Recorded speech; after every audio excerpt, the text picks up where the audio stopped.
Welcome back, everybody. It is Mark with ExoticCar PlayPlace. Coming back at you today with some new information straight out from the M5 dealership. And all you guys know that I talk all the time about the M5 and of course the Lamborghini Gallardo, but today we're going to get really into more detail on the M5.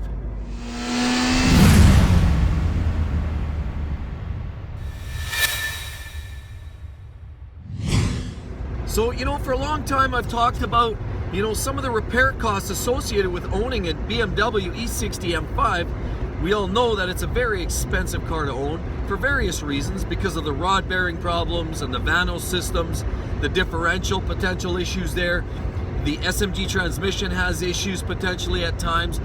The actuators, the idle and the throttle actuators can go because they have plastic gears. Lots of parts, lots of moving parts, and unfortunately lots of expensive moving parts associated with owning an E60 M5, and therefore it begs the question, do you or do you not need an extended warranty? Well, a lot of you guys know that I had, and I'll use the term had, an extended warranty on my BMW. That, unfortunately, day has come and gone, and it has lapsed. I no longer have an extended warranty on my BMW E60. But what I have done is today I've considered purchasing the next stage of extended warranty. Now my car is a 2006. I have 53,000 kilometers on it, and I have to wonder, is the car even going to qualify for an extended warranty strictly because of its age? Maybe not so much because of the kilometers, but because of the age.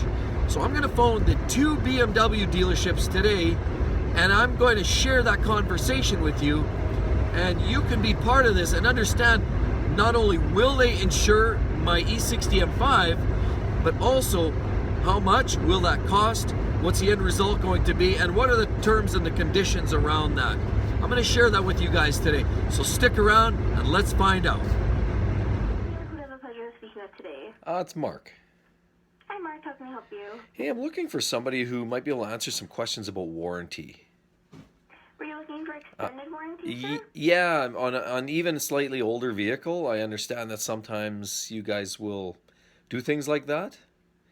Yeah, I can transfer you to... Do you have an option for an extended warranty for an 06 M5 with really low Ks? An 06? No, unfortunately not. Not for a 2006. Is that right? You can't get it at all, eh? Oh, yeah. What's the latest or the oldest year that you would go, I guess? Oldest I've seen is like 2008. Oh, really? I'll be honest with you. See, with those older vehicles, the warranty prices are really expensive, and I haven't had one person that went with one. Just give you an idea, I just quoted like an 09 X5, just to give you an example. For 2 years for a basic engine transmission warranty, a basic one, Yeah. it was $6,000. Oh no! Wow. Would you So that's why. would you know offhand, say hypothetically, would that warranty be for even an 08 M5 if you're saying that's It's kind going to be at least, like I said, in that $6,000 plus range, easily. just for basic drivetrain? Yeah, just because, like I said, the year of the vehicle, right? So the risk factors are just crazy. You'd probably find some third-party ones, but I'll be honest, they'll probably be pulling teeth to do a claim to a BMW service department. Oh, really? Yeah. Okay, I gotcha. Okay. No, fair enough. I definitely appreciate the info. Yeah, for sure. Anything else, let me know. Perfect. Thanks again. You're welcome. Okay. Bye-bye. Okay. Bye-bye. So there you have it. Hello, is this Mark? It is. How's it going there? Okay, believe it or not, I can get you coverage. Really, eh? Okay. Yeah. Now, what's going to happen is you have to get the car inspected, Okay. which is about $250. It's a gold inspection. Okay. And so basically they go through the basics to make sure that nothing's wrong with the vehicle. But it's Secure Drive, same kind of company as underwrites the factory warranty for BMWs. Okay. So they're in partners together. So it does not cover batteries, maintenance items like bulbs and lights and things like that, right? Yeah, yeah. And what else does it not? Because yeah, I mean that's Well, it just, just obviously common sense things, right? yeah for the most yeah. Yeah, I mean, so it basically, yeah, those, I mean, I always tell people it doesn't cover consumables, it doesn't cover maintenance, it doesn't cover burnout bulbs or batteries, it doesn't cover cosmetics, and that's about it. Okay.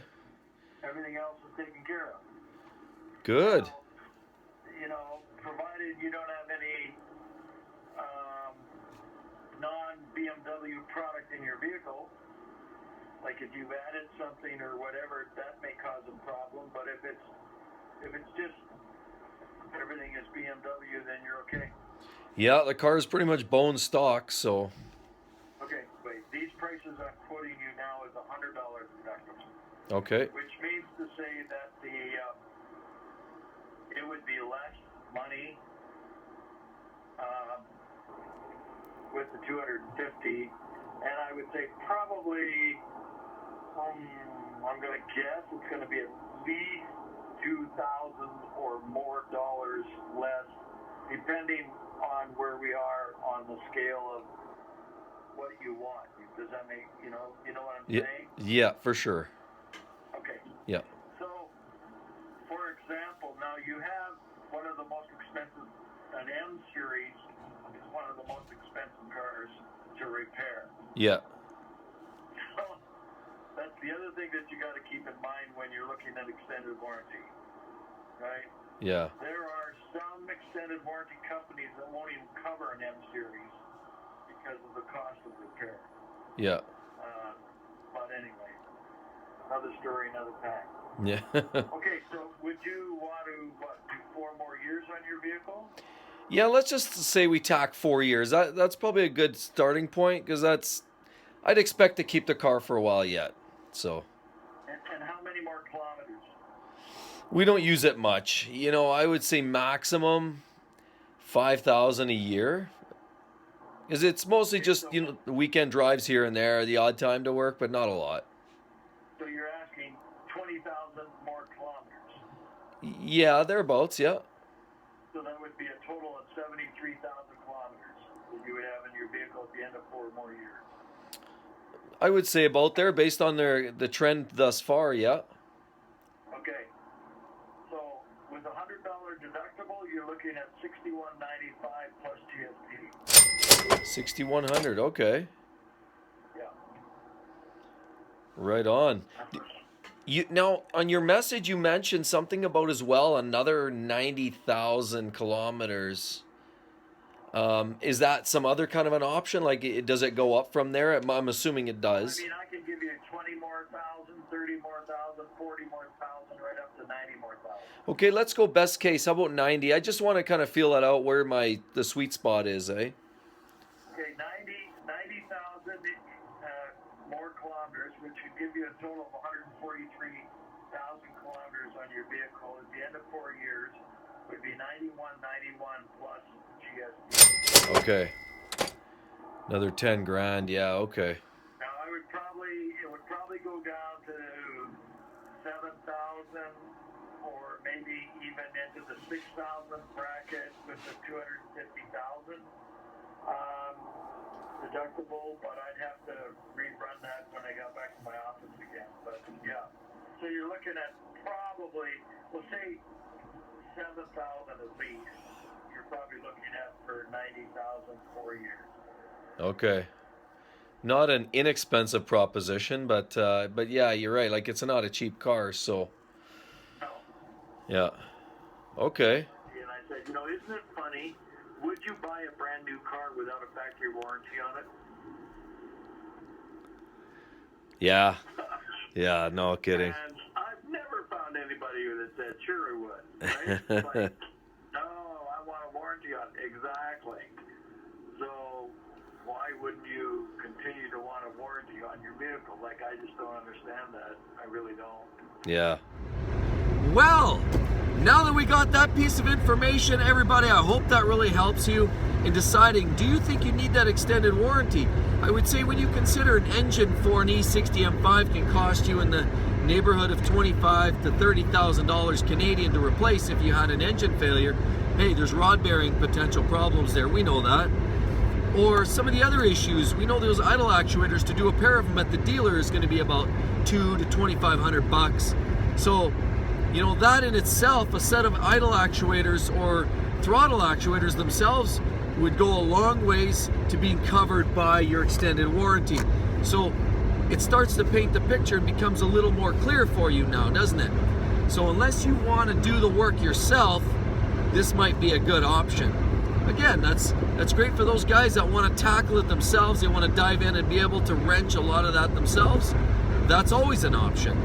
But if you wanted to take your car to the point where you can drive it and you don't have to worry about it for the next 3 or 4 years, you too can maybe inquire about the extended warranty. That's what I came up with.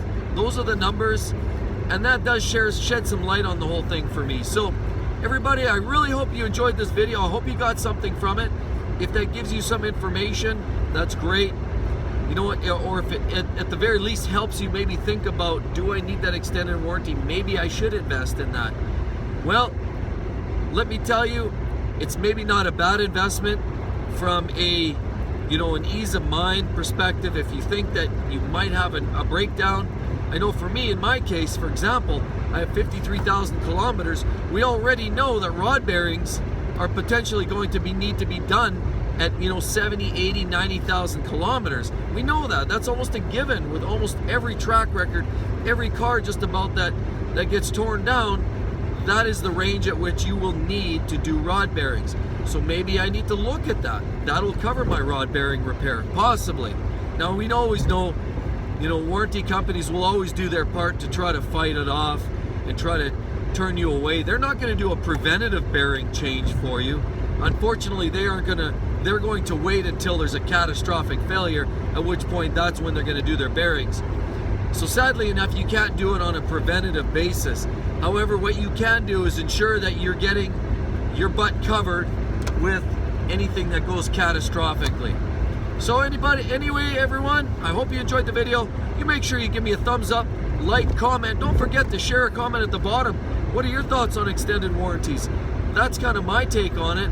You know what? I'm looking at it. I'm considering the dollars and cents, and I'm going to have to make a decision here very soon whether I'm going to buy that extended warranty. Don't forget to subscribe to my channel and check out all the other great content on there as well. Hope to see you guys again soon. Talk to you then. Bye-bye.